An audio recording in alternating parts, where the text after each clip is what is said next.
Hey guys, so this is a video that should help you as you go into writing your summary for your summary and response paper. So I would suggest that or you'll be ready for this video when you have your article ready to go and you hopefully have done at least one read through of it so that this sort of makes sense to you. So here we go. The first tip that I have for you guys is read the whole article. And that might sound a little bit patronizing, like, of course, Ms. Mack, we're going to read the whole article. But sometimes we have a tendency to read like half of something and then just be like, oh, I know what this is about, and start writing and figure you'll get to the end when you get to it in your writing. But you definitely don't want to do that approach for this. If you look at the sample that I wrote for you guys, you'll see that, I took a large article and turned it into a very short paragraph summary. So the thing to remember is that you need to have an understanding of the entire article so that you can sum it up, right, in one sentence typically, just to start, so that you can really know exactly what the author is trying to do, and then you can break down the smaller points that the author is making. So make sure you have read the entire thing, and I would say don't move forward until you can put the whole idea of the article in one sentence. Okay? Tip number 2.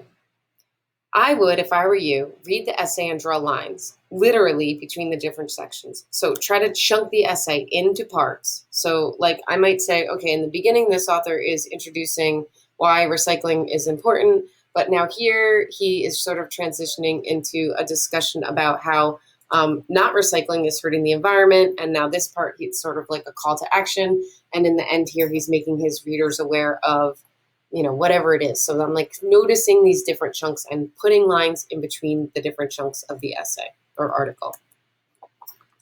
Tip number 3, once you've done that, in the margin, write the main point of each section. And in that main point, right, explain what the author is trying to do in each part. So you know, at the beginning of that one that I was just making up out of my head, like if they're talking about recycling, you might say in this section, the author is introducing the reader to the different deleterious effects that not recycling has on the environment. And his purpose in doing so is so that readers can understand blah, blah, blah, right? So just make sure you're really trying to key in on those big main points. And this list of different things the author can do should be pretty helpful for you. I'm going to hit on this a couple of times during this presentation, but one thing to remember is that all your verbs in every sentence of your summary should refer back to the author. So, like, say the author's name was Lisa Smith. You would say, if you're looking at this list, like Lisa Smith narrates, blah, blah, blah. Lisa Smith argues. She then goes on to question.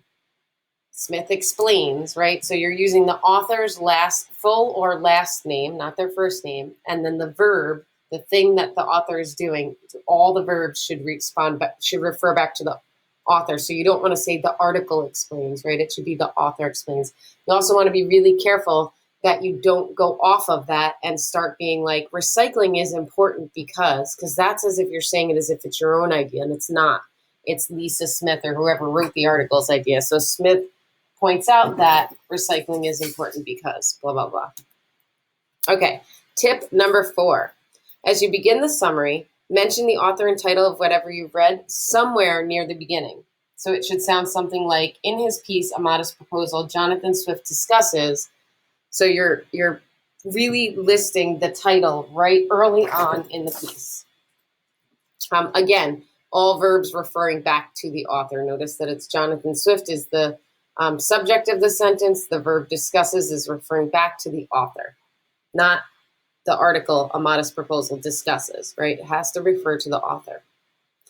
Tip number 5, for each chunk or section you identify, that is how it should appear in your summary. You shouldn't go changing the order of the things that as how they appear in the article. Do it from beginning to end. And make sure you don't get caught up in minutia. These should be sentences that cover the big chunks of it, okay? So if it's a 2-page article and there's 6 paragraphs, you probably shouldn't have many more than 6 to 8 sentences, right? Make sure that you're not listing every single thing the author says. That wouldn't be a summary. Summary is something that is taking all the big points into consideration. Okay, Do not, under any circumstances, include your opinion in a summary, right? That's what the response portion is, which we're going to talk about later. You're just explaining what's in the essay or article. You can give your opinion later on in the response section. So make sure that there's no "I think" or "I agree with" or anything like that in your summary. Okay, so transitions are really important when you're writing a summary. You need your reader to understand that you're moving on to the author's next point. So you can use phrasing like "the author begins with," in the next few paragraphs, "she," "the author follows this with the idea that," or "the author refutes this," and like just keep making sure that you're moving your reader along with you as you go through your summary. And again, just reiterating, all the verbs refer back to the author. You guys are going to hear me saying this over and over as we work on these summaries. Okay, so number 8. In general, summaries of articles are written in present tense. So that is a little bit difficult sometimes when you're like, but what do you mean this person wrote this article a while ago? But if you look back at the last thing that I was writing, right, the author begins with, that's in present tense. In the next few paragraphs, "she." The author follows this. It doesn't say the author began with, right? Or the author followed this with. It's all in present tense. Okay, so it is a little tricky to get used to that. But once you look at if you look at the sample, you'll see it sounds very natural in present tense. If you mention something that happened in the past, you actually can use past tense. Like the author explains to the readers how in 1992, when recycling first became, and that can start going into past tense. But what the author is doing, those verbs that are referring back to the author, need to be in present tense. So this requires careful proofreading. Some of you guys need to step up your proofreading for this college course.